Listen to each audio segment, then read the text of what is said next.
Pejuang Houthi Yaman melesatkan rudal balistik di atas Laut Merah pada Kamis 7 Desember 2023. Peristiwa tersebut memicu kekacauan dan sirine hebat di wilayah Eilat.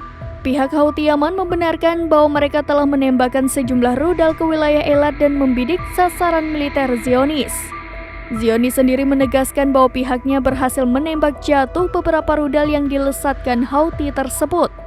Houthi telah menembakkan beberapa rudal balistik dan drone ke Eilat sejak awal perang Israel-Hamas pada bulan Oktober lalu, yang mana IDF mengklaim bahwa semuanya berhasil dicegat atau meleset dari sasarannya. Rudal tersebut dicegat menggunakan sistem pertahanan udara Arrow jarak jauh.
Download Tribun X sekarang, menghadirkan lokal menjadi Indonesia.